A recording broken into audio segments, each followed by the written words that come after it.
Welcome, my dear listener. Tonight, I shall tell you of an age when the world was young and the stars were closer to men's hearts. I have walked the corridors of empires long since turned to dust.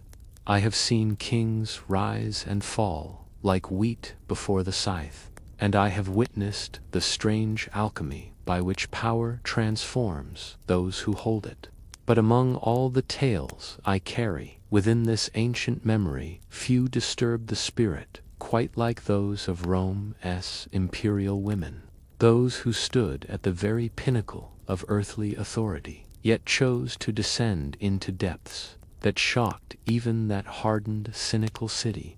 Picture, if you will, the Palatine Hill as it stood nearly 2,000 years ago. The marble gleamed white beneath the Mediterranean sun, so bright it pained the eyes of those who gazed upon it. The palace complex sprawled across the summit like a crown of stone, its columns reaching toward the heavens as if to touch the gods themselves.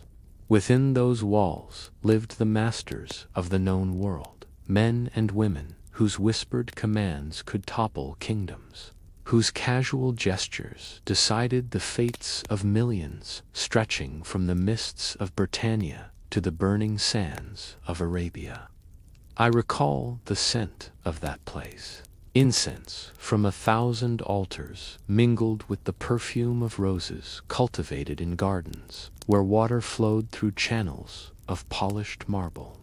The air tasted of honey and wine, of roasted meats and exotic spices carried across vast distances by merchants who risked their lives on storm-tossed seas.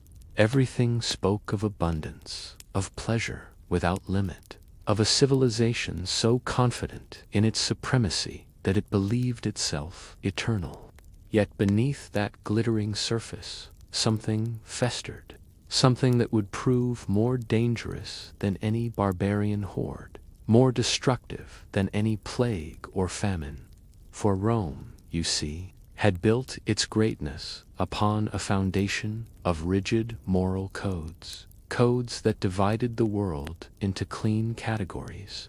There were citizens and slaves, patricians and plebeians, the virtuous and the depraved. And nowhere were these divisions more carefully maintained than in the realm of womanhood. The ideal Roman woman, the _matrona _ was expected to embody _pudictia _, a word that means more than mere chastity. It spoke of modesty, of submission, of a quiet dignity that upheld the family and, by extension, the state itself. She spun wool in her household, raised her children to honor the gods and their ancestors, and appeared in public with downcast eyes and covered head. Her virtue was not her own possession alone. It belonged to her father, then her husband, then her sons. It was the bedrock upon which Roman civilization claimed to rest. At the opposite extreme dwelt the _meretrix _ the prostitute. These women occupied the lowest rungs of society's ladder, taxed and regulated like any other commodity. They were forbidden to wear the respectable _stola _, that flowing garment that marked a woman as honorable. Instead, they draped themselves in togas of saffron yellow, a color that announced their profession to any who saw them. They worked in the _lupanaria _ the brothels, or walked the streets of districts like the Subura, where the scent of unwashed bodies and cheap wine hung heavy in the narrow alleys. Between these two poles, the sacred and the profane, there could be no middle ground. A woman was either virtuous or she was not. There was no space for ambiguity, no room for the complexity of human desire. And this rigid division, I have come to understand, created a peculiar kind of pressure. Like water trapped behind a dam, it sought release. And when that release came through the women of the imperial household, It arrived with a force that shook the foundations of the empire itself. I remember the whispers that began to circulate through Rome's streets and forums during those troubled years of the 1st century. Tales that seemed too scandalous to credit, stories that respectable citizens refused to speak aloud save in the most private chambers. They concerned the empresses, those women who should have been the ultimate exemplars of Roman virtue, who should have stood as living proof of their civilization's moral superiority. Instead, they had become something else entirely, something that Rome's historians would struggle to name, even as they committed every sordid detail to parchment. The senators gathered in their togas, faces grave with concern. The common people murmured in the marketplaces. The soldiers in their barracks exchanged glances heavy with meaning. For if the Empress herself, the woman who stood beside the divine emperor, the mother of future rulers, if she could abandon virtue so completely, what did that say about Rome itself? What hope remained for an empire whose very heart had turned corrupt? I watched as Rome struggled with this question, this terrible knowledge that gnawed at the city's sense of itself. And I saw how that struggle would be recorded by historians, who wrote not merely to preserve facts, but to wield words as weapons. For you must understand, dear listener, that the tales I am about to unfold come to us filtered through the pens of men who had their own purposes, their own grievances to air. Men like Tacitus, whose prose dripped with aristocratic disdain. Men like Juvenal, whose satirical verses lashed out at a world he saw as irredeemably fallen. Men like Suetonius, who collected scandal the way others collected coins. Were their accounts true? Were they exaggerated? Were they invented whole from the cloth of political necessity? These are questions that echo across the centuries, unanswerable now. What I can tell you is this: the stories they told became truth in their own way. They shaped how Romans understood their own history. They provided cautionary tales that would be repeated for generations. And they revealed something essential about the nature of power itself, how it corrupts, how it transforms, how it can turn human beings into monsters. The most infamous of these women, the one whose name would become synonymous with depravity, was Valeria Messalina. She entered the palace as a girl bride of merely 15 summers, selected for her noble bloodline and her beauty. She was meant to bring stability to a dynasty still reeling from the madness of Caligula. She was meant to bear heirs and embody virtue. Instead, she would give Rome something else entirely, something that would make poets rage and historians despair, something that would force the empire to confront the darkness at its own heart. But I am getting ahead of myself. Let us return to that moment when young Messalina first crossed the marble threshold of the Palatine Palace, her hand trembling slightly as it rested in the grip of her new husband, the Emperor Claudius. Let us watch as that girl, barely more than a child, stepped into a world of unimaginable power and equally unimaginable corruption. For it is there, at that beginning, that we must start if we are to understand what followed. It is there that the seeds were planted which would grow into such twisted fruit.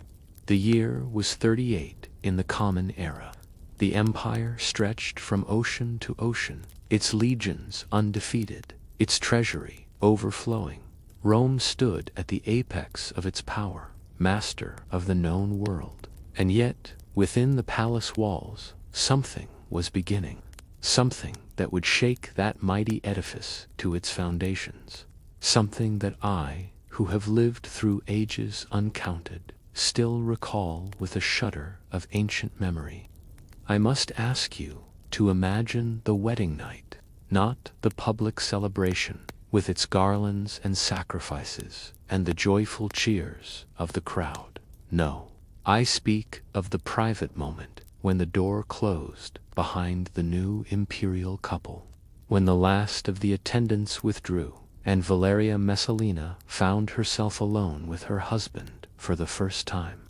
Claudius was not a young man. He had lived 50 summers, his body marked by the ailments that had plagued him since childhood. He walked with a limp, his head sometimes trembled, and his speech could be thick and unclear when emotion overtook him. The same family that had produced the godlike Augustus and the martial Tiberius had, in Claudius, created something altogether different: a scholar, a historian, a man more comfortable among dusty scrolls than on the battlefield or in the Senate house. For decades, his own family had mocked him. They had hidden him away at public ceremonies, ashamed of his physical weaknesses. His nephew Caligula had appointed him consul as a joke, delighting in watching the older man struggle through his duties while the court snickered behind their hands. Only when Caligula's madness had finally ended in assassination, when the Praetorian Guard had found Claudius hiding behind a curtain in the palace, terrified of sharing his nephew's fate, only then had he been dragged forth and proclaimed emperor, almost by accident. And now this man, this unlikely ruler, had taken a bride young enough to be his granddaughter. Messalina came from the highest nobility. Through her veins flowed the blood of Octavia, sister to Augustus himself. She could trace her lineage back through generations of consuls and generals, men who had shaped Rome's destiny with their swords and their wisdom. Her family had carefully cultivated her for this role. They had taught her to move with grace, to speak with proper deference, to lower her eyes at the appropriate moments. They had instructed her in the arts that a Roman wife must master: the management of a household, the supervision of slaves, the performance of religious duties. And they had impressed upon her, again and again, the sacred importance of _PUDICITIA_ of that virtue which must be guarded more carefully than any treasure. The ancient writers describe her beauty, and I have no reason to doubt their words. She possessed the pale skin prized by Roman aristocracy, skin that had never been darkened by common labor under the sun. Her hair held the golden tones that artists sought to capture in their frescoes. Her features bore that aristocratic refinement that marked her class as clearly as any seal or signature. When she appeared in public, draped in the _stola_ of a respectable matron, men's eyes followed her passage through the streets. But what thoughts moved behind those lovely eyes? What desires stirred in that young heart? These are questions that no historian can answer with certainty. We can only observe what followed and work backward to imagine the forces that might have driven such transformation. I have seen many marriages in my long years, dear listener. I have watched as love blossomed between couples, as partnership deepened into genuine companionship. But I have also seen unions built on nothing but duty and necessity, where two souls shared a bed yet remained strangers to one another. And I suspect that the marriage of Claudius and Messalina fell into this latter category from the very beginning. Consider the gulf between them, not merely the difference in age, though that alone would have been significant. But Claudius was a man who had spent his life among books and scrolls, who had authored histories of the Etruscans and the Carthaginians, who could discourse at length on the proper interpretation of ancient auguries. His pleasures were intellectual, his interests academic. He had been married before, twice, and both marriages had ended poorly. He approached this new union with caution, perhaps with a scholar's detachment. Messalina, meanwhile, was 15. She had been plucked from her family home and placed at the center of the most powerful court in the world. Everything she had been taught to expect from life: a husband of similar age and rank, a household of her own to manage the gradual accumulation of respect and authority that came with bearing children and growing older. All of this had been overturned. Instead, she found herself married to an emperor, yes, but an emperor who inspired little passion, who spent his nights poring over legal documents and historical texts rather than attending to his young bride. Did she feel trapped? Did she lie awake in those early nights, staring at the painted ceiling of the imperial bedchamber, listening to Claudius's snores, and wonder if this was to be her entire existence? The sources do not tell us. They leap forward to her later actions, to the scandals that would make her name infamous. They do not pause to consider what might have planted the seeds of rebellion in her heart. Yet I think I understand, at least in part, for I have seen the way that rigid expectations can create their own opposite.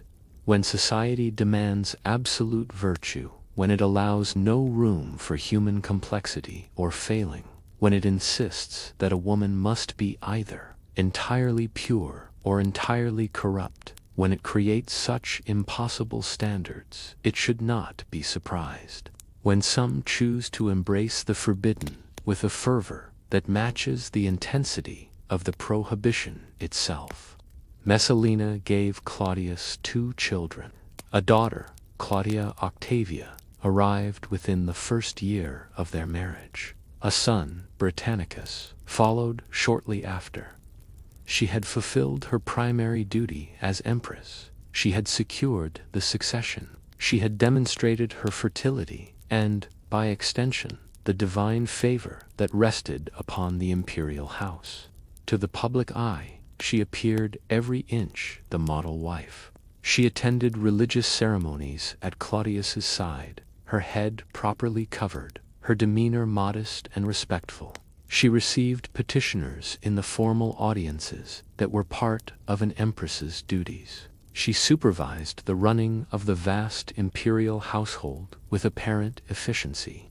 The chroniclers of those early years note nothing scandalous, nothing that would hint at the transformation to come. But I wonder, was there, even then, a restlessness beginning to stir? Did she sometimes stand at the palace windows, looking down at the city sprawling below, and think of all the life happening beyond those marble walls? Life that was messy and vital and free from the crushing weight of expectation that bore down upon her shoulders. The palace, you see, was both the center of all power and a kind of prison. Its luxuries were beyond imagination, the finest foods from every corner of the empire, servants to attend to every need, rooms filled with treasures that would have bankrupted entire provinces. But luxury, I have learned, is not the same as freedom. The empress could not simply walk the streets of Rome as other women did. She could not visit the markets or the temples without a retinue of guards and attendants. Every moment of her life was observed, recorded, judged. She existed in a state of perpetual performance, always on display, never truly alone, never truly herself. Is it any wonder, then, that she might have yearned for something else, something raw and real and utterly her own? The first whispers began perhaps 2 or 3 years into the marriage. Nothing definite at first, merely rumors so vague that respectable people dismissed them as the usual gossip that always swirled around the imperial court. Stories of the young empress showing favor to certain courtiers, tales of strange comings and goings in the palace at odd hours, suggestions that perhaps all was not as it should be, in the imperial marriage. These rumors were easy to dismiss. Courts always bred gossip. The powerful always attracted speculation. And Messalina was young and beautiful. Of course, men would look at her with desire. And of course, their rivals would invent scandals to diminish them. But the whispers persisted. They grew more specific, more troubling. And gradually, piece by piece, a picture began to emerge that shocked even Rome's jaded aristocracy. For if the tales were true, if even half the tales were true, then Messalina had not merely failed to live up to the ideal of the virtuous Matrona she had deliberately, systematically, gleefully trampled that ideal into the dust. She had, according to these accounts, discovered something within herself, some appetite that would not be denied, some urge that drove her to seek out experiences that would have horrified any respectable Roman woman. And she had decided that her position as empress gave her not merely the responsibility to embody virtue, but the power to indulge in vice with impunity. What drove her to this was the boredom of a young woman trapped in an old man's world. Was it rebellion against the impossible standards society had imposed upon her? Was it some genuine disorder of the mind or spirit, some compulsion she could not control? Or was it, as some have suggested, a cold calculation, a realization that, in a world where women held little formal power, the weaponization of sexuality could become a tool for accumulating influence and crushing enemies? I cannot say with certainty. The ancient historians offer their explanations, each colored by their own biases and assumptions. What I can tell you is what they recorded, the actions, the scandals, the slow revelation of a truth that Rome did not want to acknowledge. For Messalina, it seemed, had looked at the rigid division between the _matrona_ and the _meretrix_ between the virtuous and the vile, and had decided to occupy both categories simultaneously. She would be empress by day and something else entirely by night. She would wear the respectable stola in public, and the prostitute's yellow toga in secret. She would receive senators' wives in the morning and their husbands in the evening. And she would do all of this not with shame or hesitation, but with an audacity that suggested she believed herself untouchable. The palace, that monument to power and dignity, would become the stage for something Rome had never seen before. The empress herself would transform it into a theater of degradation, a place where the empire's elite would be forced to confront the gap between Rome's proud ideals and its sordid reality. And I, who have witnessed the rise and fall of countless civilizations, found myself wondering, was Messalina the cause of Rome's corruption, or merely its most visible symptom? There exists a tale recorded by the poet Juvenal, who wrote with savage fury about the decadence of his age, that still sends shivers through me when I recall it. It concerns the night wanderings of the empress, and what transpired when darkness fell over the city. Picture Rome after sunset, not the gleaming marble of the Forum or the stately procession of the Via Sacra, but the tangled warren of streets that descended from the Palatine toward the valley called the Subura. Here, in narrow alleys where buildings leaned so close they nearly touched overhead, where the light of oil lamps flickered dimly through shuttered windows, here dwelt another Rome entirely. The Subura was the city's beating heart, noisy, crowded, dangerous, and vibrantly alive. Butchers' shops stood beside wine sellers' stalls. The scent of cooking food mingled with less pleasant odors. gamblers crouched in doorways, shaking dice by lamplight. Street vendors called out their wares in a dozen languages. And among all this human commerce moved the prostitutes, the _meretresses seeking their nightly custom. The brothels here were nothing like the luxurious establishments that catered to wealthy clients in better parts of the city. These were simple rooms, often little more than cells carved into the first floors of apartment blocks. A curtain across the doorway served as the only privacy. The walls bore crude frescoes advertising the specialties of the women who worked within. The air was thick with the smell of unwashed bodies, cheap perfume, and the sour-sweet scent of wine. Men came here from all walks of life. Laborers who had just received their day's wages, soldiers on leave from their barracks, merchants from distant provinces, even, occasionally, aristocrats who enjoyed slumming among the lower classes, seeking pleasures they could not admit to desiring in their own refined circles. The brothel trade was legal, taxed, and regulated. Everyone understood its necessity. Rome's strict sexual code for respectable women required some outlet for male desire, and the _meretresses provided that service. Into this world, if Juvenal's account can be believed, came Valeria Messalina, Empress of Rome. She did not arrive in a litter borne by slaves, surrounded by guards announcing her presence. No, the tale tells us she came disguised. She wore a simple tunic and cloak, the cheap garments of a working woman.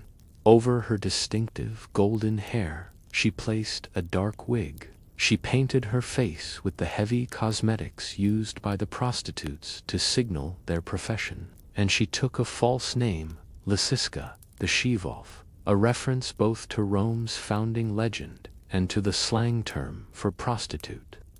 Thus disguised, she made her way to one of the Subura's many brothels. She claimed a cell, drew the curtain, and waited for customers. I ask you to pause and consider this image. The Empress of Rome wife to the man who held absolute power over tens of millions of people whose word was law from Britannia to Syria. This woman standing in a cramped brothel cell, waiting to sell her body for a few copper coins to whoever might enter. Why? For the money. Ridiculous. She commanded the wealth of nations for sexual pleasure, perhaps, though surely she could have arranged for willing partners within the palace if mere physical satisfaction was her goal. No. If this tale is true, then Messalina came to the Subura for something else. She came for the thrill of transgression. She came to experience the absolute opposite of her public role. She came, perhaps, to feel something real in a life that had become nothing but performance and pretense. Juvenal's account grows more disturbing. He claims that Messalina would remain at her post until dawn, servicing client after client. She would accept anyone who came, laborers with dirt still under their fingernails, drunk soldiers who could barely stand, old men whose breath reeked of garlic and cheap wine.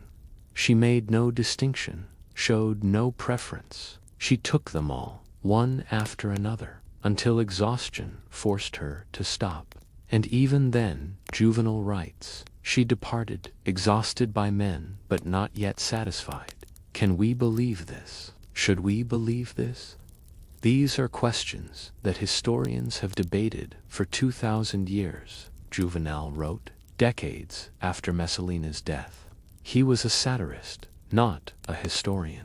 His goal was not objective reporting, but moral condemnation. He wanted to shock his readers, to illustrate the depths of degradation to which Rome had fallen. Perhaps he exaggerated. Perhaps he invented the entire episode from whole cloth. And yet, the the story persisted. Other writers mention similar activities, though with less lurid detail. Something happened that gave rise to these tales. Some truth lurked beneath the exaggeration. I think perhaps the reality was both less dramatic and more disturbing than Juvenile's fevered account. I think Messalina did venture into the city at night, did seek out experiences that would have horrified respectable Romans. But I think her motivation was more complex than simple lust. I think she was engaged in a kind of performance, a deliberate destruction of the boundaries that defined her existence. For you see, dear listener, the _matrona_ and the _meretrix_ were not merely different categories of women. They represented two poles of the social order, two extremes that defined the space in which all Roman life unfolded. A woman was supposed to be one or the other. There was no middle ground, no possibility of being both. The very idea was nonsensical, impossible, an affront to the natural order of things. By claiming to be both simultaneously empress by day and prostitute by night, Messalina was not merely indulging in forbidden pleasure. She was attacking the foundations of Roman society itself. She was demonstrating that the categories Rome considered sacred and immutable were, in fact, arbitrary and permeable. She was proving that power could transcend even the most fundamental social divisions. And this, I believe, was her true crime in the eyes of Rome's elite. Not that she was promiscuous. Powerful men had always been promiscuous, and no one considered it shameful. Not even that she was cruel or capricious. Rome's emperors had demonstrated far worse behavior. No, her crime was that she revealed the instability at the heart of Rome's sense of itself. She showed that the empress could be a whore, that the sacred could become profane, that the entire social order rested on nothing more solid than collective agreement and willful blindness. The whispers about her nocturnal activities spread through the city like a contagion. At first, people refused to credit them. Then, as evidence mounted, they refused to speak of them openly. Senators would mention the empress in the forum, then fall silent, exchanging meaningful glances. Women in the marketplaces would lower their voices when her name was mentioned. Even the common people, usually eager for any gossip about their rulers, seemed uncomfortable with these particular revelations. For if the empress herself could abandon all shame, what did that say about Rome? If the woman who should have been the empire's moral exemplar was instead its most notorious prostitute, how could anyone maintain faith in the system? How could fathers tell their daughters to guard their virtue when the empress did not guard hers? How could anyone believe in the special destiny of Rome, in the gods' favor, in the superiority of Roman civilization, when such corruption festered at its very heart? The palace servants began to notice strange patterns. The empress's bedchamber would be empty at odd hours. Claudius would wake to find himself alone. Guards reported seeing a cloaked figure slipping through obscure exits, making its way down the Palatine toward the lower city. But who would dare to confront an empress? Who would risk accusation, exile, or death by suggesting that something improper was occurring? And so the situation persisted. Messalina continued her secret journeys. The rumors continued to spread. And Rome found itself in the peculiar position of knowing something terrible and being utterly unable to address it. But the brothel visits, disturbing as they were, represented only the beginning. For Messalina had discovered that her position gave her not merely the freedom to indulge her appetites in secret, but the power to transform the palace itself into a stage for her desires. And what transpired within those marble walls would prove even more shocking than anything that happened in the Subura's dim alleys. The Empress, it seemed, was not content with private transgression. She wanted to involve Rome's elite in her degradation, to implicate them, to bind them to her through shared shame and complicity. She wanted to show them that she was untouchable, that she could do anything she desired and face no consequences. And for a time, terrifyingly, she was right. I must tell you now of the gatherings that took place within the palace walls. These were not the formal state banquets that Roman emperors held to honor foreign dignitaries or celebrate military victories. They were something else entirely. Something that transformed the seat of imperial power into what could only be called a theater of degradation. Imagine, if you will, the great triclinium, the dining hall where emperors had once entertained the Senate's most distinguished members. The walls glowed with frescoes depicting the glories of Rome's past, generals accepting surrender, gods blessing the city, scenes of martial virtue and civic duty. The floor was paved with intricate mosaics, each tile precisely placed to create images of abundance and prosperity. Couches draped in silk surrounded low tables of polished marble. Golden lamps cast a warm, flickering light that danced across the painted ceiling. Into this space, Messalina would summon Rome's elite, not the elderly senators who still clung to the old republican virtues, but the younger generation, men who had known only imperial rule, who had learned to survive by reading the winds of favor and adapting accordingly.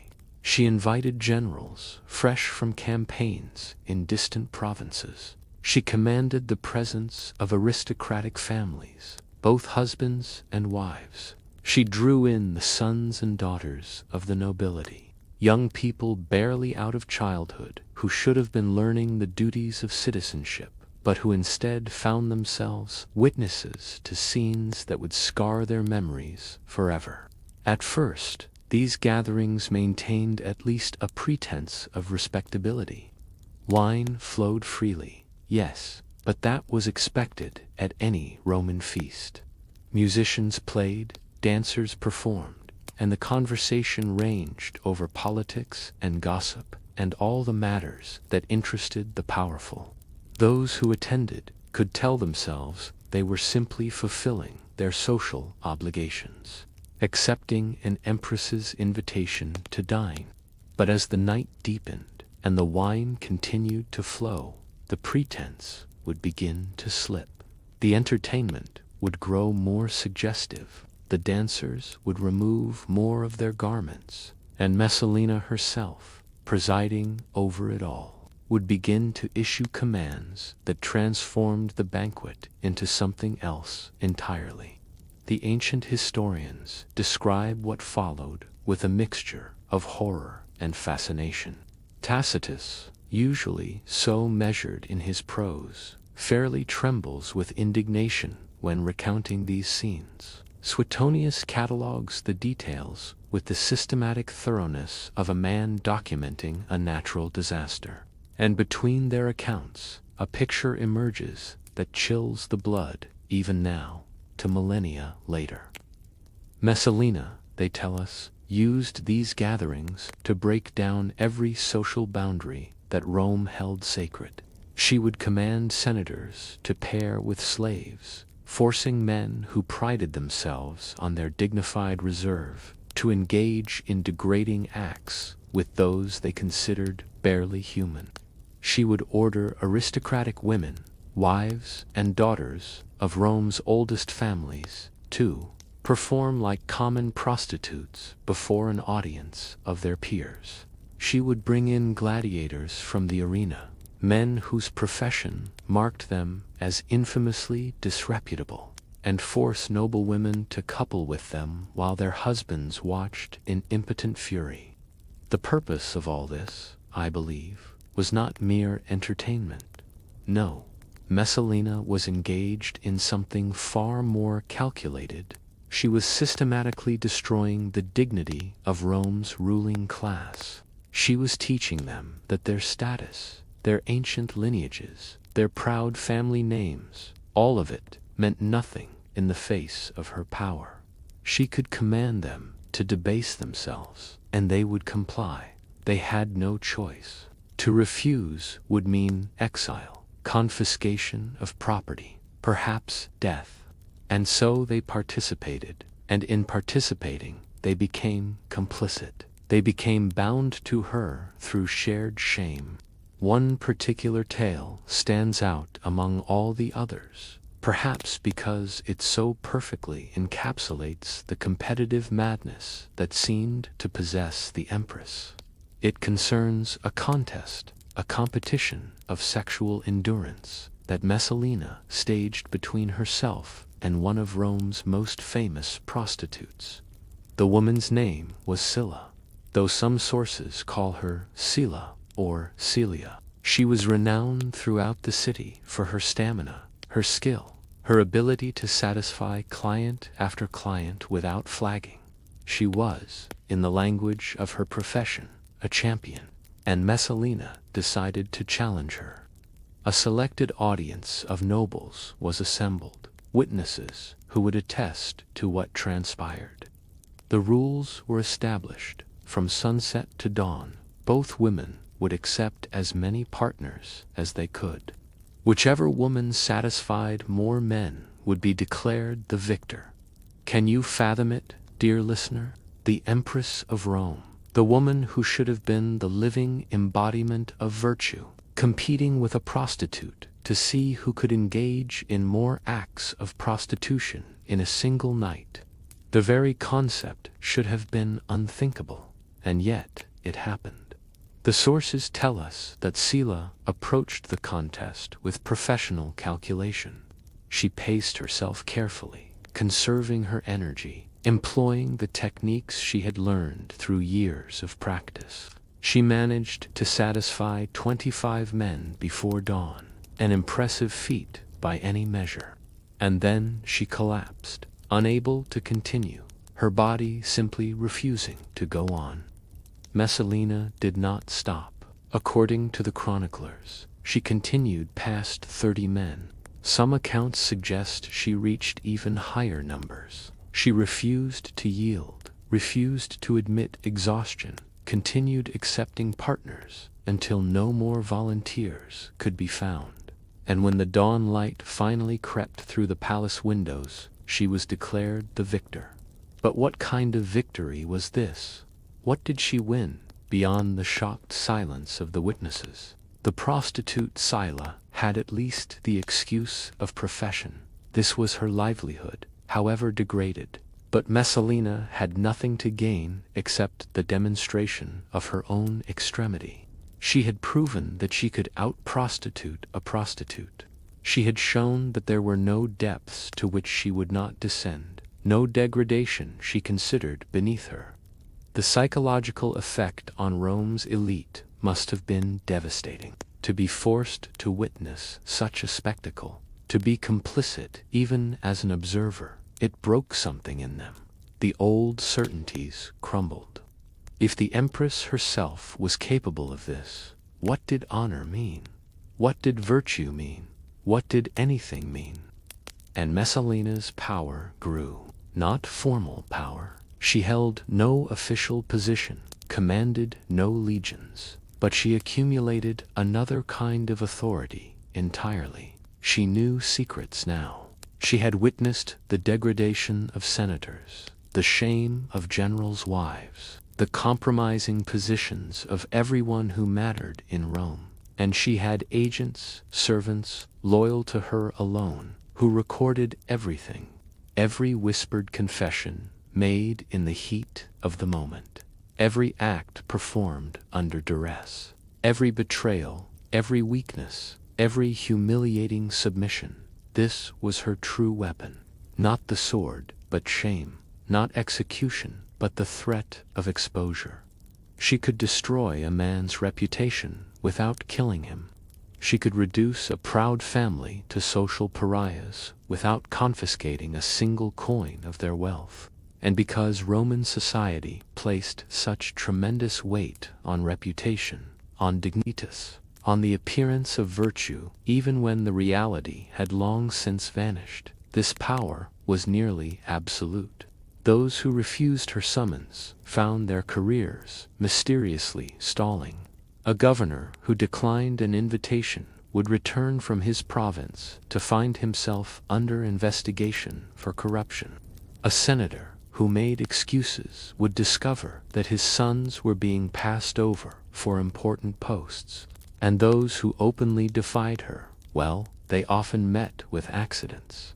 A tribune found floating in the Tiber, his death ruled a tragic case of drunken misadventure. A noble matron who had dared to criticize the empress in public, dying suddenly of what the physicians called natural causes, though no one quite believed it. The Senate, that ancient body that had once ruled Rome as a republic, found itself paralyzed. Its members knew what was happening within the palace walls. They knew that the empress was systematically corrupting their class, implicating them all in a web of shame and complicity. But what could they do? Claudius himself seemed oblivious, or perhaps he simply chose not to see.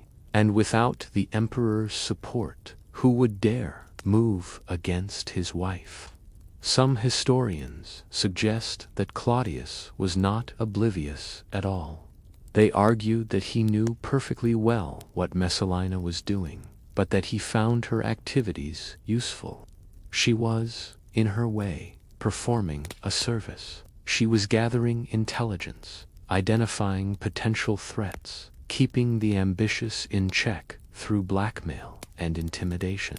She was doing the dirty work of imperial rule while allowing Claudius to maintain his image as a bumbling but basically decent scholar emperor.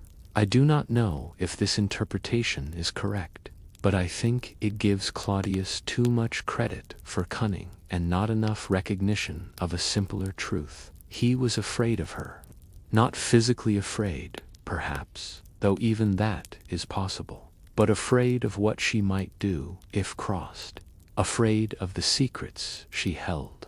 Afraid of the political chaos that would erupt if he moved against her and failed. And so he buried himself in his legal reforms and his historical scholarship and pretended not to notice the rot spreading through his own household. Meanwhile, Messalina grew bolder. The spectacles she orchestrated became more elaborate, more theatrical, more deliberately blasphemous. She began to frame her gatherings as religious festivals, celebrations honoring Bacchus, the god of wine and ecstasy, or Venus, the goddess of love. This added a layer of perverse protection to her activities. To refuse participation was not merely to defy the empress, but to show disrespect to the gods themselves. The ceremonies would begin with proper ritual. Priests would offer sacrifices, incense would be burned, prayers would be recited. Everything followed traditional forms. And then, gradually, the religious observance would transform into orgy. The participants, crowned with ivy and grape leaves, in imitation of Bacchic revelers, would be commanded to enact rites that mocked everything sacred. Senators would be paired with slaves in parodies of sacred marriage. Noble women would be unveiled and displayed like temple prostitutes. The line between worship and degradation, between piety and profanity, would be deliberately erased. This was perhaps Messalina's most dangerous innovation. By cloaking her perversions in religious language, she made them nearly impossible to condemn without appearing sacrilegious. And she demonstrated something that Rome had always suspected but preferred not to acknowledge, that religion itself could be weaponized, that the sacred could be twisted to serve the most profane purposes. I recall standing in those ruined halls centuries later, when the palace had fallen to decay, and the empire itself was nothing but memory. The frescoes had faded, the mosaics were cracked and missing tiles, the marble columns stood weathered by time and neglect. But I could still feel something lingering in that space. Not a ghost. Exactly. I do not believe in such things in the common sense, but rather the weight of accumulated shame, the psychic residue of all those forced degradations, all those violated dignities, all those broken spirits. History remembers the great battles and the noble speeches. It records the laws and the treaties and the grand architectural achievements. But it often forgets the quieter devastations, the way that systematic humiliation can break a society, a spirit, more thoroughly than any military defeat. Messalina understood this instinctively. She knew that you could conquer people without ever raising a sword. You simply had to destroy their sense of themselves, to make them complicit in their own degradation, to teach them that resistance was futile and submission inevitable. And for a time, a terrible, corrosive time, she succeeded. Rome's elite became a collection of broken individuals, each nursing their private shame, each knowing that they had compromised themselves beyond redemption. They continued to wear their togas and attend the Senate and make speeches about Roman virtue and the glory of the empire. But it was all hollow now, all performance. They knew the truth about themselves. Messalina had shown them what they really were beneath the dignified facade.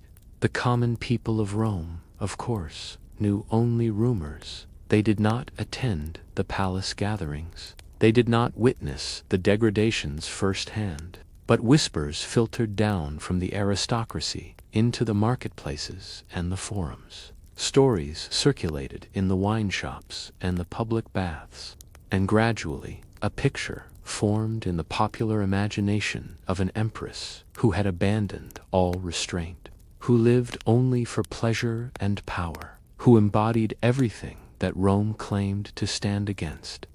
This popular perception mattered more than we might think, for Rome's empire rested not only on military might, but on a kind of moral authority. Rome claimed to rule because it was virtuous, because it brought civilization to barbarians, because it represented order against chaos. The emperor was not merely a ruler, but a high priest, a moral exemplar, a living link between the gods and humanity. And if the emperor's own household was so corrupted, if his wife was so depraved, what did that say about Rome's right to rule? The legions in distant provinces began to grumble. Soldiers who had sworn oaths to defend the empire found themselves defending an institution whose moral center had collapsed. They heard the stories about the empress, and they wondered what they were fighting for. Some began to speak of the old days, before the empire, when Rome had been a republic, governed by virtuous citizens, rather than a monarchy ruled by corrupt dynasts. This was dangerous talk. This was the kind of murmuring that, left unchecked, could lead to mutiny and civil war. The officers tried to suppress such discussions, but they themselves had often visited Rome and knew the truth of the rumors. How could they maintain discipline when they themselves had lost faith in the system they served? And still, Messalina continued. She seemed to believe herself invulnerable, protected by her position and by the web of blackmail and complicity she had woven around Rome's elite. She had made herself necessary, or so she thought.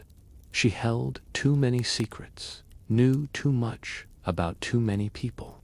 Who would dare move against her when doing so might expose their own participation in her schemes? But there is a limit to how far power can be pushed before it breaks. There is a point beyond which even the most corrupted society will refuse to go. And Messalina, in her arrogance and her appetite for transgression, was about to cross that line. She was about to commit an act so audacious, so openly treasonous, that even Rome's compromised elite would be forced to respond. She was going to take all her private rebellion, all her secret degradations, and make them public in a way that left no room for plausible deniability or willful blindness. She was going to marry another man while still married to the emperor, not in secret, not as a private arrangement, but openly, with full legal ceremony, in front of witnesses who could not later claim ignorance. She was going to force Rome to acknowledge what it had spent years trying to ignore, that the empress had no loyalty, no shame, no fear of consequences, that she believed herself truly above all law and custom. And in doing so, she would finally provoke the response she had somehow eluded for so long. The breaking point was coming. The fall was inevitable. But I am getting ahead of myself once more.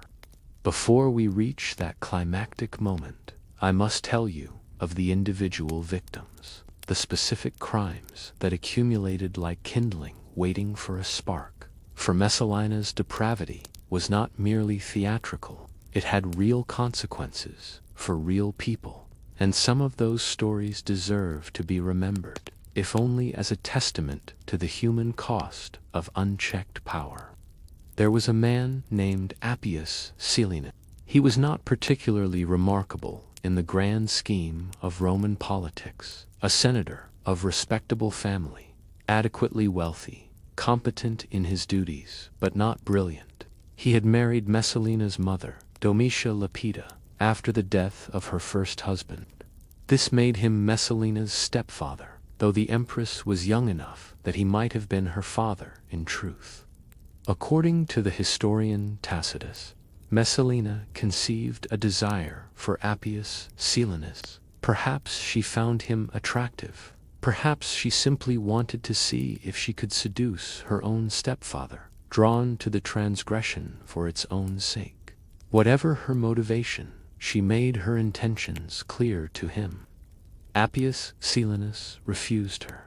This was a brave act, or perhaps a foolish one.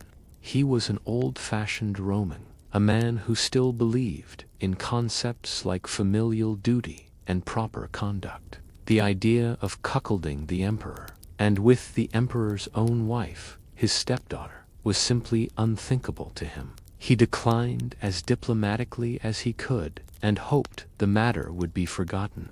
It was not forgotten. Shortly thereafter, Claudius appeared before the Senate in a state of great agitation. He announced that he had been warned by the gods themselves of a terrible plot. Both he and his freedman Narcissus had experienced the same prophetic dream on the same night, an impossible coincidence that could only be divine intervention. And in this dream, they had seen Appius Silenus murdering the emperor. The Senate, understanding what was expected of them, expressed appropriate horror. Appius Silenus was arrested, tried with perfunctory haste, and executed. His property was confiscated. His family was disgraced. And Messalina had demonstrated what happened to those who refused her advances. Did Claudius truly have such a dream? Or did Messalina and Narcissus fabricate the entire story, knowing that the superstitious emperor would believe in divine warning? The sources suggest the latter, though they cannot prove it. What we know for certain is that a man died because he declined to betray his emperor with that emperor's wife. This became a pattern. Refusal meant death, though the death would always be dressed up as something else. Another senator, another trumped-up charge, another convenient accusation. The message spread quickly through Rome's elite. Do not say no to the empress. Then there was the matter of Valerius Osioticus. He was a wealthy senator who owned a property that Messalina coveted, the famous gardens of Lucullus, a sprawling estate of legendary beauty on the Pinchon Hill. The gardens had once belonged to Lucullus, the great general who had conquered the East and returned to Rome laden with treasure. They were considered one of the most magnificent private properties in the entire empire. Messalina wanted them. Valerius Asiaticus refused to sell, so she destroyed him. She spread rumors that he had been involved in the conspiracy that killed Caligula. She suggested he was plotting against Claudius. She brought forward false witnesses who testified to treasonous conversations that had never occurred. And she did all of this while simultaneously offering Asiaticus a way out.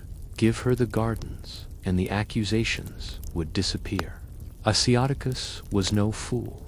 He knew exactly what was happening, and he chose death over submission. When brought before Claudius for judgment, he defended himself eloquently, but he also made clear that he understood the futility of resistance. In the end, he was allowed to choose his own manner of death, a final concession to his dignity. He opened his veins in the traditional Roman fashion, bleeding out in the very gardens that Messalina had coveted, and the empress took possession of the property. Walking among its flowering trees and marble fountains, the new mistress of a place purchased with judicial murder. But perhaps the most disturbing case involved a young actor named Menester. He was famous throughout Rome for his performances, particularly for his skill in the pantomime, that wordless, dramatic form that told stories through gesture and dance. The common people adored him. His performances drew crowds that filled the theaters to capacity. Messalina became obsessed with him. She summoned him to the palace repeatedly, commanding his presence in her bed. And here we encounter something that complicates the simple narrative of Messalina as sexual predator, for Mestor, according to the sources, did not want to comply. He was terrified of the Empress's attentions. He knew that becoming her lover would place him in terrible danger, not from Claudius, who seemed oblivious, but from the inevitable moment when Messalina tired of him, or when her favor shifted to someone else. So Menester did something remarkable. He appealed directly to the emperor. He threw himself at Claudius's feet in a public setting and begged to be excused from obeying the Empress's summons. He said that he was only an actor, a man of low birth, and that he should not be forced into situations so far above his station. Claudius, in a moment that reveals either spectacular obtuseness or calculated cruelty, denied the request. He commanded Mestor to obey his wife in all things. The emperor essentially ordered the actor to become his own cuckolder, and so Menester had no choice. He became Messalina's lover, though the sources suggest he did so with reluctance and fear. Later, testimony would reveal that he bore scars from flogging's punishment, perhaps for insufficient enthusiasm, or for attempting to end the affair. He was trapped, forced into intimacy with a woman whose appetites terrified him, unable to escape without risking execution. This case troubles me more than some of the others, for it reveals the complex nature of sexual coercion when exercised by the powerful. We often think of such dynamics in terms of powerful men and vulnerable women, and rightly so. But power itself is the relevant variable, not gender. Messalina held absolute power over Mestor. His consent was meaningless because he could not actually refuse. What transpired between them was rape, regardless of what words we use to describe it. And there were others, so many others. The sources provide names, though I will not recite them all here. Senators forced into her bed under threat of political destruction. Guards selected for their physical attributes and rotated through her chambers. Gladiators brought up from the training schools. Those men who lived under sentence of death anyway and who were considered less than human by Roman law. Slaves, of course, who had no legal right to refuse anything demanded by their masters. The villa that Messalina maintained near the Campus Martis became infamous.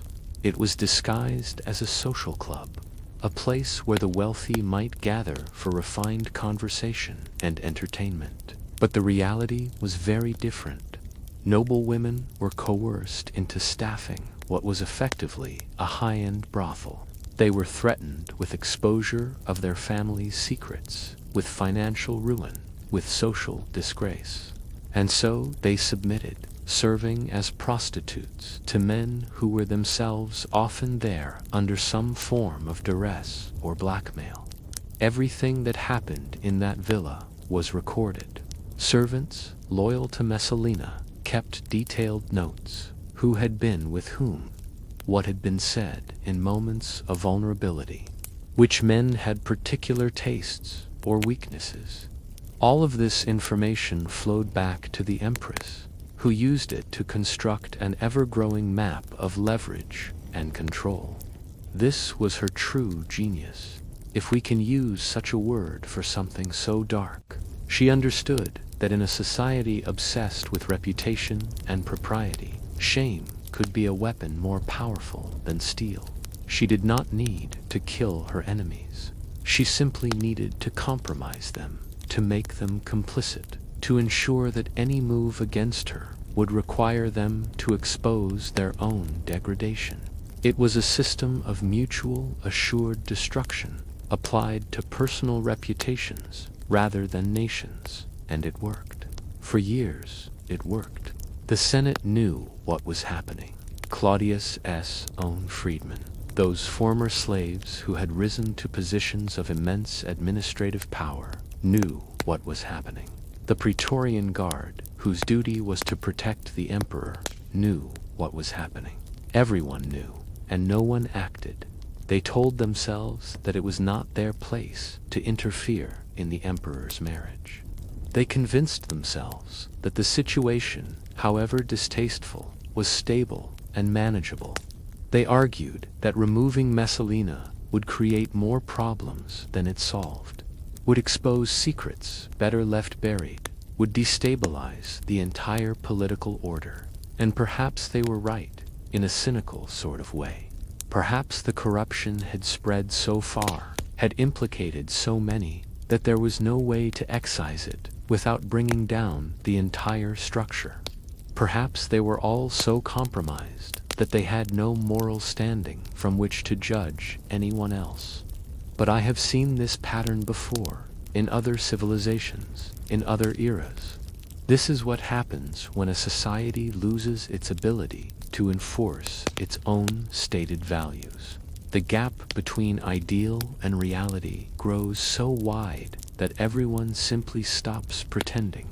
They mouth the old words about virtue and dignity and honor, but no one believes them anymore. Everyone understands that these are just forms, just rituals, just things you say while pursuing power and pleasure and survival. Rome had reached that point. The empire still functioned. The legions still marched. The tax collectors still collected. The courts still rendered judgments. But the moral center had collapsed. The entire edifice ran on momentum and habit and the absence of any viable alternative. And Messalina, in her perverse way, had exposed this truth.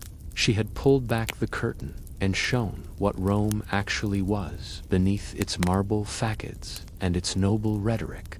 She had demonstrated that all the talk of ancestral virtue and moral superiority was just that talk. When push came to shove, when power was on the line, everyone would compromise. Everyone would participate. Everyone would look the other way. She had one, or so it must have seemed to her. But empires are strange organisms. They can absorb tremendous corruption and still function. They can survive moral bankruptcy that would destroy smaller societies. They can persist in a state of decay for decades or even centuries. until suddenly they cannot. Until some final transgression, some ultimate breaking point, forces even the most compromised individuals to recognize that a line has been crossed and must be defended, no matter the cost. For Messalina, that breaking point was approaching, and when it came, it would arrive not gradually, but in a single catastrophic moment that would bring her reign of degradation to its inevitable end. But first, we must understand the other women who occupied similar positions in Rome's history. For Messalina was not alone in using sexuality as a weapon. She was not unique in her perversity, though she may have been its most extreme exemplar. She was part of a pattern, a recurring theme in Rome's imperial household. And that pattern tells us something important about the nature of power itself, about what happens when absolute authority combines with human appetite unrestrained by law or custom or consequence.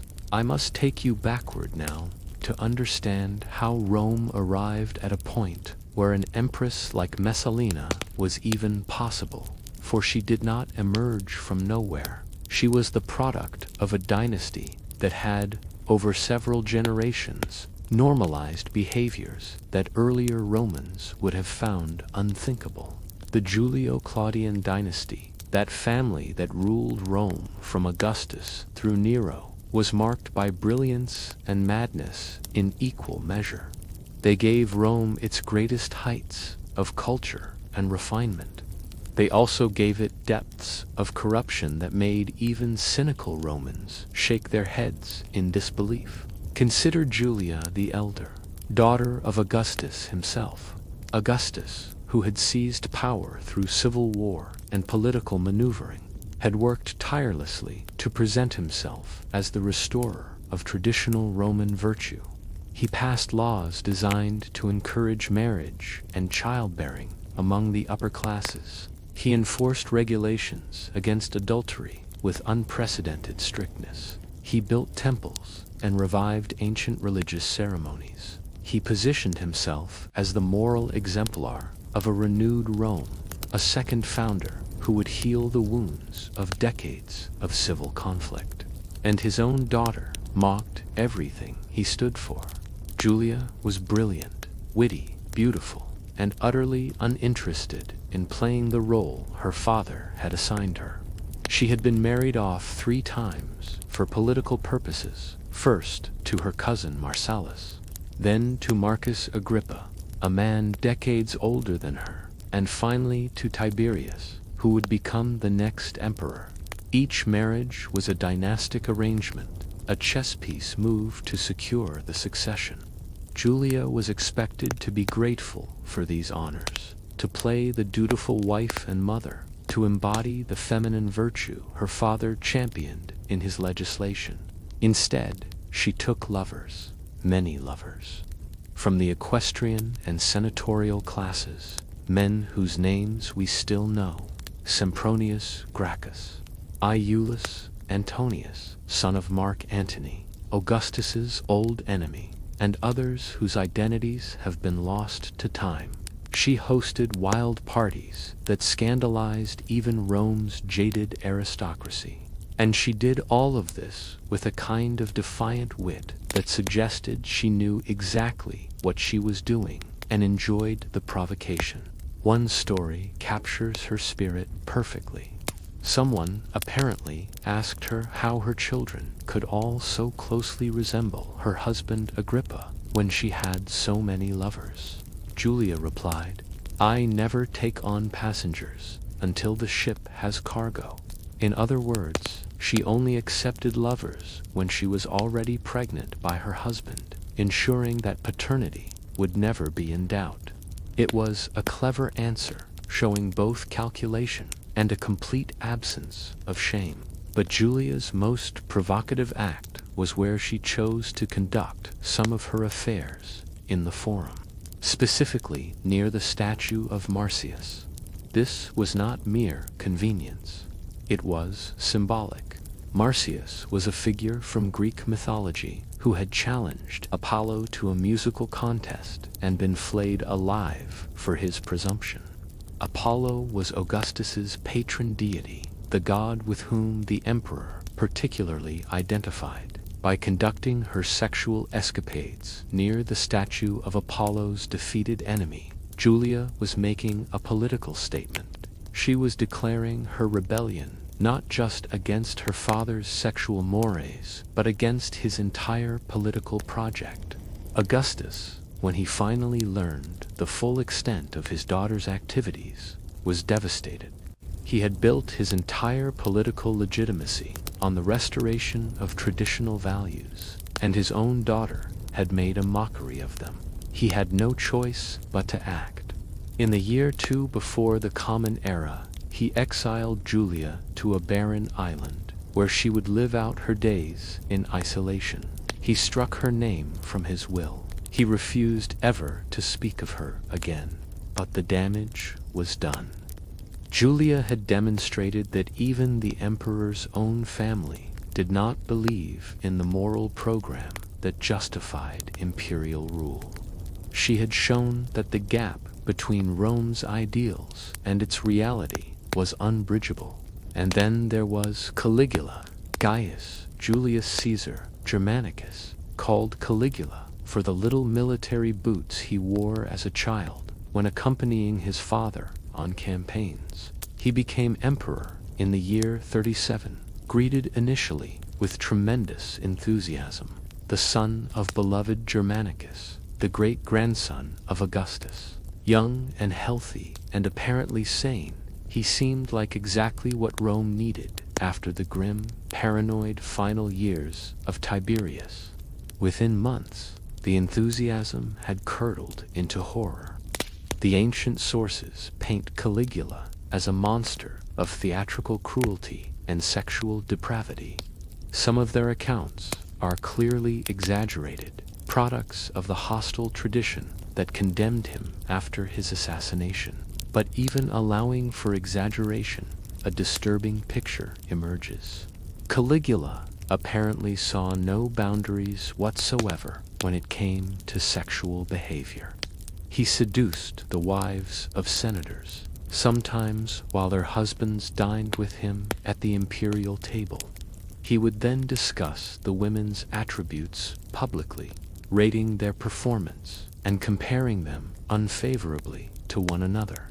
This was not merely adultery, it was a systematic humiliation of Rome's elite, a demonstration that Caligula could take what he wanted from anyone, that no man could protect even his own wife from the emperor's appetites. More disturbing still were the allegations of incest. The sources, particularly Suetonius, claimed that Caligula had sexual relationships with all 3 of his sisters. He was especially devoted to Drusilla, the middle sister. When she died, possibly of fever, he had her deified and enforced a period of public mourning. Some historians have suggested that the incest accusations were political slander, that Roman writers used the charge as a way of marking Caligula as completely beyond the pale of civilized behavior. But the accusations persisted across multiple sources, and Caligula himself apparently made no effort to refute them during his lifetime. The emperor also apparently enjoyed what we might call performance humiliation. He would show off his last wife, Milonia Caesonia, naked to his friends. He forced senators to run beside his chariot wearing their togas, the garments becoming soiled and torn. He appointed his horse as a consul, or at least threatened to do so, in a gesture that made clear what he thought of the Senate's dignity. All of this served a purpose beyond mere sadism. Caligula was systematically destroying the mystique of the Senate, the institution that had once ruled Rome as a republic. He was demonstrating that all their pretensions to dignity and authority were meaningless in the face of imperial power. They were no more important than his horse, less important, perhaps, since he seemed genuinely fond of the animal. 4 years into his reign, the Praetorian Guard murdered him. They stabbed him repeatedly in the palace's cryptoporticus, that underground passage where emperors could move unseen. His wife and infant daughter were killed as well, dashed against walls with casual brutality. Rome breathed a collective sigh of relief, and then they found Claudius hiding behind a curtain, terrified that he too would be killed. And the same Praetorian Guard that had just assassinated one emperor decided to make this stammering, limping scholar the next one. Which brings us back to Messalina, for she entered this poisoned dynasty, this family where sexual transgression had become almost a tradition. She came of age in a court where Caligula's excesses were still fresh in living memory. She married into a household where depravity had been, if not normalized, then at least demonstrated to be survivable. In this context, her own actions begin to make a certain terrible sense. She was not inventing new forms of corruption. She was elaborating on existing patterns, taking what had come before and pushing it further. If Julia could mock her father's moral legislation, Messalina would mock all morality. If Caligula could humiliate senators, Messalina would create entire systems of humiliation. If previous members of the imperial family had blurred the lines between the sacred and profane, Messalina would erase those lines entirely. But there is one more figure we must consider before returning to Messalina's final act. A figure who came later, but whose story illuminates the same dynamics in perhaps even more disturbing ways. I speak of Elagabalus, the boy emperor who reigned briefly in the 3rd century. Elagabalus came to power at the age of 14, elevated by his grandmother's machinations and the army's desperation for a member of the Severan dynasty. He brought with him the worship of the Syrian sun god Elagobal, a black conical stone that he installed in Rome's holiest temples. But it was not his religious innovations that scandalized Rome. It was his complete rejection of Roman gender norms and sexual mores. The sources describe Elagabalus as preferring women's clothing to men's. They claim he painted his face with cosmetics, wore wigs, and took pleasure in what Romans considered feminine activities. Most shockingly, he reportedly took a male husband in a ceremony that mimicked a traditional Roman wedding. The sources call him wife in this relationship, describing his submission in terms that made clear how thoroughly he had abandoned masculine dignity. Was Elagabalus what we might today call transgender? Was he simply expressing a different understanding of gender than the rigid binary Rome enforced? Or were these accounts, like so much ancient sexual gossip, exaggerations designed to discredit an unpopular ruler? We cannot know for certain. What we know is that he violated every expectation Romans had for how an emperor should behave, and that his reign ended after just 4 years when the Praetorian Guard murdered him and threw his body into the Tiber. But here is what troubles me. In each of these cases, Julia, Caligula, Messalina, Elagabalus, the sexual transgressions were inseparable from questions of political power. These were not simply people indulging private appetites. They were using sexuality as a weapon, as a form of rebellion, as a demonstration of their ability to violate social norms with impunity. And in each case, the ancient historians recorded their behavior not primarily as biography, but as political commentary. They used sexual scandal to make arguments about the corruption of the imperial system itself, about the dangers of allowing one family to hold absolute power, about what happens when there are no limits on human appetite. This is why we must read these accounts with caution, dear listener. Not because they are necessarily false, but because they are never simply true. They are shaped by the purposes of those who recorded them. They tell us as much about what Romans feared and desired as they do about what actually happened. And yet, even allowing for exaggeration and bias, a pattern emerges. The imperial household was a pressure cooker where normal social constraints did not apply. The people who lived there had access to unlimited wealth and power. They faced no consequences for their actions, or none until things reached an absolute breaking point. And in that hothouse atmosphere, with no external limits, human appetites and impulses could grow into monstrous forms. Messalina was part of this pattern. But she was also its culmination, the point where Rome could no longer look away, could no longer pretend that everything was fundamentally all right. For she was about to commit an act that crossed the final line, that transformed private scandal into public treason, that forced even Rome's compromised elite to acknowledge that something had to be done. She was going to marry another man while still married to the emperor. And in doing so, she was going to bring her reign of corruption to its inevitable, catastrophic end. The year was 48 in the Common Era. Autumn had arrived, painting the hills around Rome in shades of gold and brown. The harvest was being gathered in from the fields. The city bustled with its usual commercial activity. On the surface, everything appeared normal. Claudius had traveled to Astia, Rome's port city, at the mouth of the Tiber. He went to oversee the completion of his great harbor project, an ambitious engineering feat designed to solve Rome's chronic grain supply problems. It was the kind of practical, administrative task that Claudius genuinely enjoyed. While other emperors dreamed of military glory, Claudius took pride in improving Rome's infrastructure. While the emperor was away, Messalina made her move. Her lover's name was Gaius Caelius. He was young, handsome, and ambitious, qualities that seemed to attract Messalina with particular force.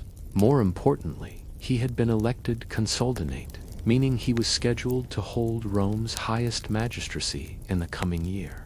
This gave him significant political stature, a power base independent of the imperial household. According to Tacitus, Messalina had become obsessed with Caelius, but her obsession took a peculiar form. She did not simply want him as a lover. She had plenty of those. She wanted to marry him. She wanted the legal bond, the public recognition, the open acknowledgement of their relationship. This was insane. She was already married to the emperor. Roman law did not recognize divorce unless initiated by the husband or, in limited circumstances, by mutual consent. There was no mechanism by which an empress could simply decide to marry someone else. The very concept was nonsensical. And yet Messalina insisted. She convinced Caelius to divorce his own wife. She arranged for priests to attend. She drew up legal contracts. She invited witnesses, members of the Senate, equestrians, people whose testimony could not later be dismissed as mere rumor. And on a day when Claudius was safely away in Ostia, she went through with it. A full Roman wedding ceremony, complete with sacrifices and prayers and the exchange of vows. Every ritual that marked a legitimate marriage under Roman law was performed. And at the end of it, Valeria Messalina was legally married to Gaius Caelius. What was she thinking? Historians have debated this question for 2 millennia. Some suggest it was sheer recklessness, that she had become so accustomed to transgression without consequence that she had lost all sense of danger. Others argue it was calculated treason, that Silius was being positioned as a replacement emperor, and that Messalina was betting on Claudius's death or removal. Still others propose that she had suffered some kind of mental break, that the years of compulsive behavior had finally driven her into genuine madness. Tacitus offers another interpretation, that Messalina was driven by a kind of competitive need for ultimate infamy. She had exhausted every other transgression, had pushed every boundary, had explored every depth of degradation. Only one thing remained that she had not done: openly, publicly, legally marry another man while still empress. It was the final frontier, the last taboo, and so she crossed it, not despite the consequences, but because of them. The ceremony itself was staged as a Bacchic festival. Wine flowed freely. Guests wore ivy crowns and theatrical costumes. Musicians played while dancers performed. It had the atmosphere of a wild religious celebration, which perhaps provided Messalina with a thin veneer of deniability. If questioned, she could claim it was merely a dramatic performance, a theatrical representation of a wedding, rather than an actual legal ceremony. But she had signed contracts. She had exchanged vows before witnesses. She had consummated the marriage. There was no plausible deniability. This was real. News of the wedding reached Ostia almost immediately. Claudius's freedmen, particularly Narcissus, who had long been wary of Messalina, realized that this was the opportunity they had been waiting for. This was not mere adultery, which might be overlooked or forgiven. This was open treason. By marrying Silius, Messalina had effectively declared him emperor. She had attempted to transfer imperial authority from Claudius to her new husband. There was no way to cover this up, no way to pretend it was anything other than what it was. Narcissus moved quickly. He convinced Claudius that this was not merely a personal betrayal, but a political coup. Silius and Messalina, he argued, were planning to seize power. The wedding was the first step. With Claudius away from Rome, they would secure the support of the Praetorian Guard, eliminate potential opponents, and present the Senate with a fait accompli . By the time Claudius returned to the city, he might find himself emperor in name only, or more likely, not emperor at all. Whether this was true or not, we cannot know. Perhaps Messalina and Silius really were plotting Claudius's overthrow, or perhaps Narcissus exaggerated the political dimension to ensure Claudius would act decisively.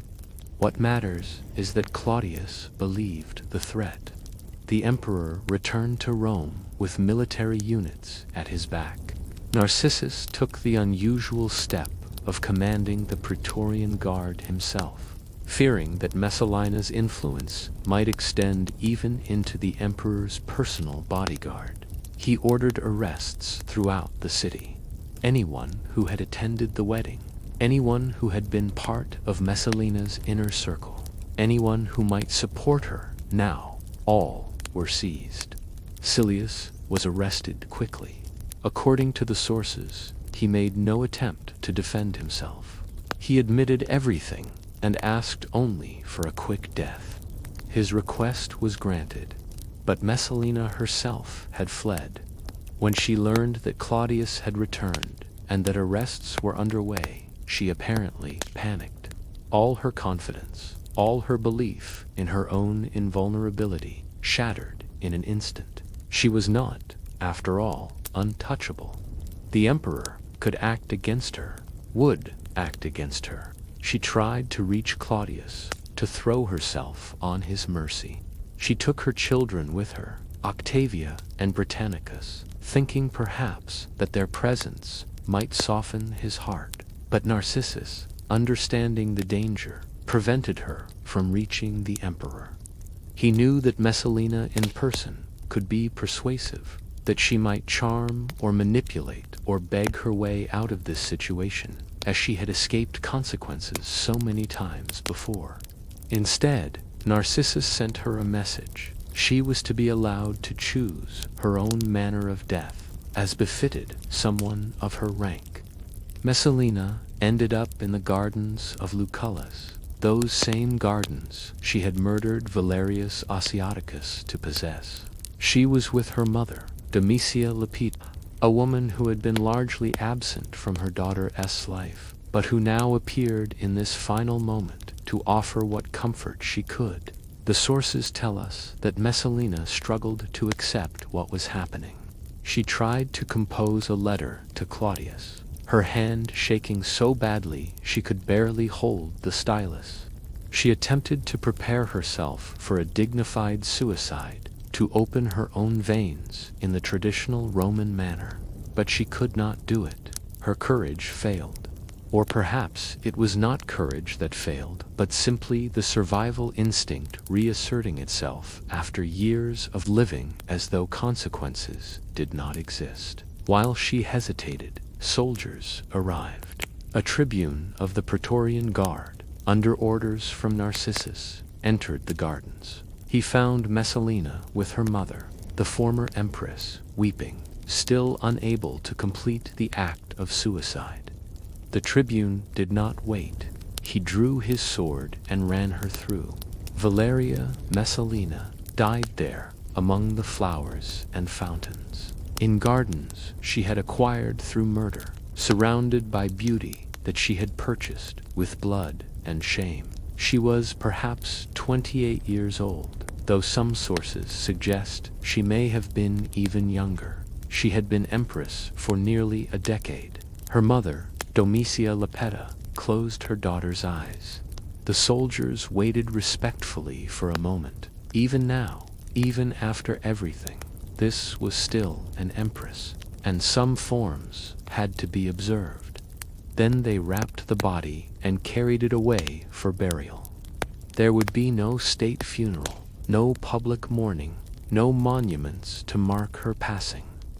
When news reached Claudius that Messalina was dead, he apparently showed little emotion. He called for more wine. He resumed his dinner. He gave no indication whether he felt relief or grief or anything at all. Perhaps he genuinely felt nothing. Or perhaps he had learned, in his years of survival in a dangerous court, to show nothing. The Senate moved with remarkable speed. They issued a _damnatio memoria _condemnation of memory. Every statue of Messalina was to be torn down. Every inscription bearing her name was to be erased. Every image of her was to be chiseled off monuments and public buildings. She was to be removed from the historical record as completely as possible, as though she had never existed. But of course, this never works. You cannot truly erase someone from memory simply by destroying their statues. The very act of erasure calls attention to what is being erased. And Messalina's story was too shocking, too scandalous, to perfect an example of imperial corruption to simply disappear. Instead, it became a legend. The historians recorded every detail, though always with the claim that they did so reluctantly, that such disturbing matters really should not be discussed in polite company, but must be documented for the sake of historical truth. The poets used her name as a byword for depravity. The moralists cited her case as evidence of what happens when women are given too much freedom and power. And the people of Rome, common citizens who had never attended her gatherings or witnessed her crimes directly, told stories about her. Stories that grew in the telling, that became more lurid with each repetition, that transformed her from a real woman into a kind of monster. A cautionary tale about the dangers lurking at the heart of empire. What happened to her children? Octavia, her daughter, would eventually be married to Nero, with tragic results. She would be divorced, exiled, and finally executed on false charges of adultery, her fate eerily echoing her mother's crimes. Britannicus, her son, would die young under suspicious circumstances after Nero became emperor, almost certainly poisoned to eliminate a potential rival. The gardens of Lucullus passed into imperial possession. Later, emperors would use them as a pleasure retreat, seemingly unbothered by their dark history. The villa near the Campus Martis, where Messalina had operated her blackmail enterprise, was closed and eventually torn down. The Palatine Palace continued to serve as the imperial residence, though one wonders if those who lived there afterward felt something oppressive in its marble halls. Gaius Silius was executed, along with many others who had been close to Messalina. The sources suggest that dozens of senators, equestrians, and aristocrats were killed in the purge that followed her death. Some were clearly guilty of active participation in her schemes. Others were probably innocent, caught up in the paranoid aftermath, eliminated because they knew too much, or because rivals saw an opportunity to remove them under cover of the broader investigation. The blackmail network Messalina had built collapsed, or perhaps it simply went underground, transferred to new operators. The secrets she had accumulated did not disappear. They remained, lurking in the memories of those who had been compromised, ready to be exploited by whoever next understood the power of shame as a political weapon. Claudius remarried within months. His new wife was Agrippina the Younger, his own niece, a marriage that required special dispensation from the Senate, since it violated Roman incest prohibitions. Agrippina was ambitious, ruthless, and determined to see her son Nero become emperor. She would eventually poison Claudius, or so most historians believe, clearing the way for Nero's accession. But that is another story, another chapter in Rome's long catalogue of imperial crimes.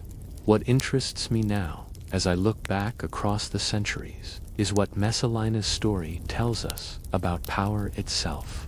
Not merely imperial power, though that is certainly part of it, but the nature of power in any society, in any age.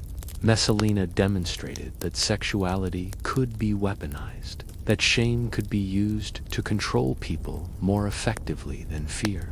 She showed that the gap between a society's stated values and its actual practices could grow so wide that the values became meaningless. She proved that corruption at the top inevitably spreads downward, compromising everyone it touches. But she also revealed something else, that power without limits eventually destroys itself. For all her cleverness, for all her ability to manipulate and intimidate and blackmail, she ultimately went too far. She pushed beyond the point where even a thoroughly corrupted system could absorb her transgressions. And when she crossed that final line, the same people who had enabled her for years turned on her with brutal efficiency. There is a lesson here, though I am not certain what it is. Perhaps simply this, that societies can endure tremendous corruption and still function, can absorb scandals that should by rights bring them crashing down. They can persist in a state of moral bankruptcy for a surprisingly long time, until suddenly they cannot, until some final transgression forces even the most compromised individuals to recognize that a line has been crossed. And then the system that seemed so stable, so entrenched, so permanent, can collapse with shocking speed. Rome survived Messalina.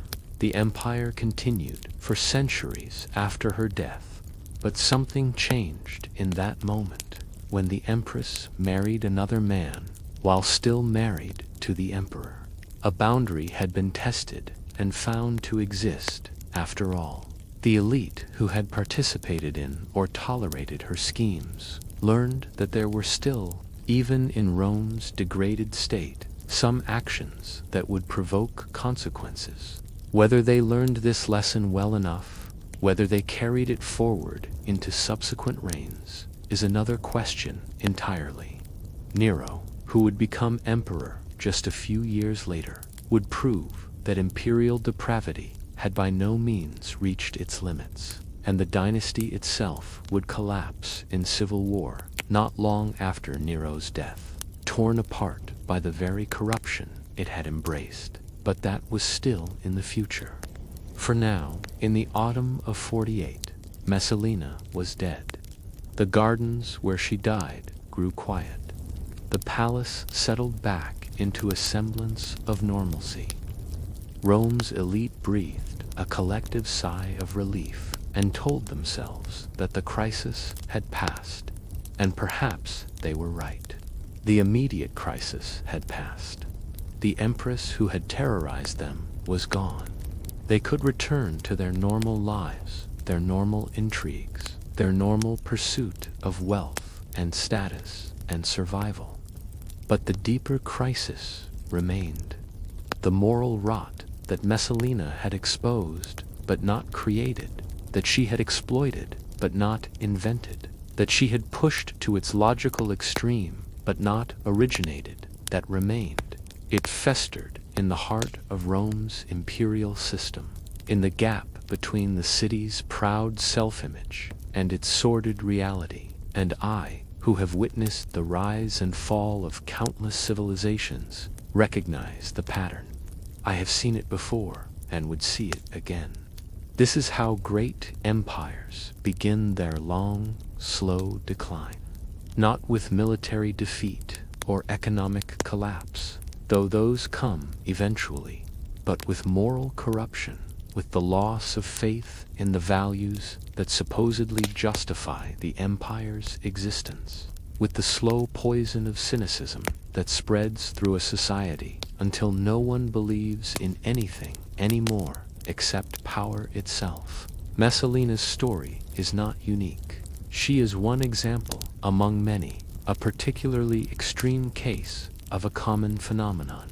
Power corrupts, as we say, but it corrupts in specific ways, following patterns that repeat across time and space. And the sexual scandals that surround so many figures of power are not mere gossip or prurient entertainment. They are symptoms of deeper dysfunctions, signs of systems collapsing under their own weight. I stand now in the ruins of the Palatine Palace, or at least in the memory of those ruins. The tourists who visit Rome today see broken columns and fragmentary walls, mosaics missing most of their tiles, frescoes faded to ghostly hints of their former glory. They read placards that explain the architectural features and historical significance. They take photographs to document their visit, but they cannot feel what I feel. They cannot sense the weight of all those centuries, all those lives, all that passion and cruelty and ambition that soaked into these stones. The palace is gone. The empire is gone. The people who lived in this place, who made choices that rippled across the known world, who held power and wielded it, and were destroyed by it. They are all dust now, their very names surviving only because chroniclers thought their stories worth preserving. And yet something lingers, not ghosts. As I said before, I do not believe in such things, but rather the persistence of patterns, the way that certain human dynamics repeat themselves, regardless of the particular circumstances. Messalina's story echoes through the ages, not because it is unique, but because it is universal.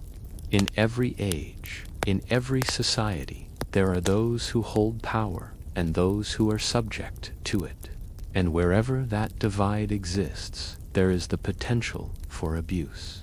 Sexual abuse, certainly, but also the broader abuse of human dignity, the reduction of people to instruments of another's will. Messalina used her power to degrade others. She forced senators into humiliating situations. She coerced women into prostitution. She destroyed lives to satisfy her appetites or acquire property, or simply because she could. This makes her a villain in any moral framework I can imagine. But she was also, in her own way, a victim. Married at 15 to a man 3 times her age. Expected to embody impossible standards of virtue while living in a court that had normalized depravity. Given enormous power, but no education in how to use it responsibly. No model of healthy authority. No check on her worst impulses. I do not excuse her. I do not diminish the suffering she caused. But I understand, at least partially, how someone in her position might come to see the world as she did.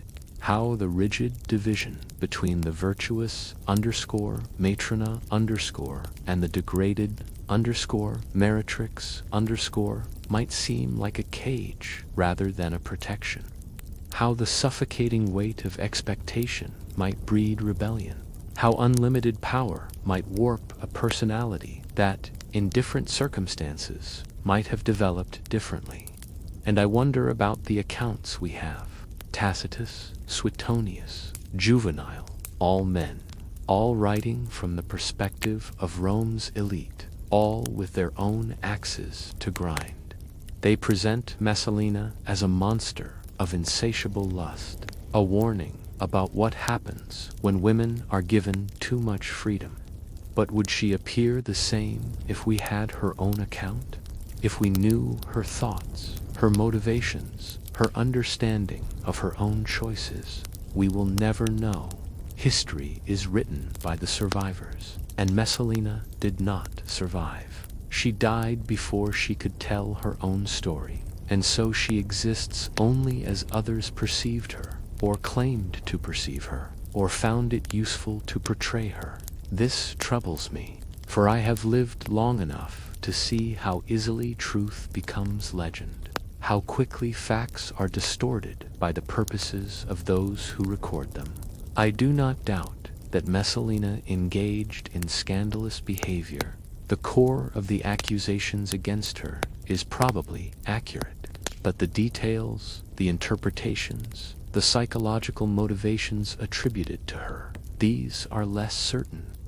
What I can say with confidence is this: Rome's imperial system created the conditions in which someone like Messalina could exist. The concentration of power in the hands of one family, the absence of institutional checks on imperial authority, the rigid social divisions that allowed no middle ground between virgin and whore, saint and sinner, the culture of corruption that had normalized behaviors that earlier Romans would have found intolerable. Messalina did not create this system. She inherited it. She exploited it. She pushed it to its breaking point, but she did not invent it. And after her death, the system continued. Nero would prove that an emperor could be even more depraved than an empress. The Flavian dynasty would attempt to restore traditional morality, but their reforms would not last. The later empire would see emperors who made Messalina look restrained by comparison. The pattern persisted because the underlying problem persisted. Absolute power concentrated in the hands of individuals who faced no meaningful constraints. As long as that situation continued, the corruption would continue. Different faces, different scandals, but the same basic dynamic playing out again and again. I think of all the people whose lives Messalina touched and destroyed. The senators forced into degrading acts, the women coerced into prostitution, the soldiers humiliated before their comrades, the men executed for refusing her advances or standing in her way. Each of them had hopes and fears, loved ones who mourned them, lives that mattered to someone even if history does not remember their names. They are the true tragedy of this story. Not Messalina herself, whose ending at least had a kind of dramatic inevitability, but the countless victims who suffered because one person had too much power and too little restraint. And I think of Rome itself, that great civilization that claimed to bring order and law and civilization to the world. How must it have felt for ordinary Romans to know that their empress was also the city's most notorious prostitute? How did they reconcile their pride in Roman virtue with the reality of imperial depravity? Some probably did not try. They accepted the cognitive dissonance, learned to hold contradictory beliefs simultaneously, developed the psychological flexibility that allows humans to function in morally compromised situations. They went about their daily lives, raised their children, pursued their occupations, and tried not to think too hard about what was happening on the Palatine Hill. Others grew cynical, lost faith in the ideals they had been taught, concluded that all talk of virtue and honor was simply hypocrisy. These were the people Juvenal wrote for, the ones who appreciated his bitter satirical verses because they confirmed what they already believed about the corruption of their age. And a very few, maintained their commitment to the old values, even in the face of overwhelming evidence that those values had been abandoned by the powerful. These were the ones who tried to live with integrity, even when integrity brought no reward. The ones who refused to participate in Messalina's schemes, even when refusal meant death. The ones who, like Appius, Silenus, and Valerius Asiaticus, chose honor over survival. History does not remember most of them. They died quietly, left no monuments, generated no legends, but they existed, and in their existence they proved that even in the most corrupt societies, human decency can persist. It may not triumph, may not even survive very long, but it exists. This is perhaps the only comfort I can draw from Messalina's story, that even in the depths of Rome's degradation, there were still people who said no, who refused to be broken, who maintained their humanity in the face of systematic efforts to destroy it. The empire itself would last for centuries more after Messalina's death. In the West, it would fall in the 5th century, overcome by barbarian invasions and internal decay. In the East, it would persist as Byzantium for another 1,000 years, gradually transforming into something quite different from classical Rome. But the moral crisis that Messalina embodied was never truly resolved. Rome never found a way to reconcile its lofty ideals with its sordid practices. It never developed the institutional structures that might have constrained imperial power. It never solved the problem of what to do with authority that recognizes no limits. And so the corruption continued, waxing and waning, but never disappearing, eating away at the foundations of Roman civilization until those foundations could no longer support the weight of the empire. I have seen this pattern in other civilizations as well. The Aztecs with their endless human sacrifices, the institution becoming more important than the gods it supposedly served. The French aristocracy on the eve of revolution, so isolated in their privilege that they could not see the rage building in the streets below. The Soviet system with its party elite enjoying luxuries while preaching equality. The pattern repeats, the details change, but the fundamental dynamic remains the same. Power corrupts. Absolute power corrupts absolutely. And sexual power, the ability to coerce intimacy, to force vulnerability, to weaponize shame, may be the most corrupting form of all. For sex is perhaps the most personal aspect of human existence. It involves the body in ways that cannot be undone, that leave marks on the psyche that time does not erase. To violate someone sexually is to attack their very sense of self, to teach them that they have no sovereignty even over their own flesh. This is why Messalina's crimes were so particularly devastating. She did not merely kill her enemies, she destroyed them from within, teaching them that they were powerless, that dignity was an illusion, that everything could be taken from them. And this is why her story continues to resonate, continues to be told, continues to appear in histories and novels and academic studies 2,000 years after her death. Not because people are prurient or fascinated by scandal, though that is part of it, but because she represents something fundamental about the nature of power and its abuses. She shows us what human beings are capable of when all restraints are removed. She demonstrates how quickly civilization's veneer can crack when those at the top abandon all pretense of virtue.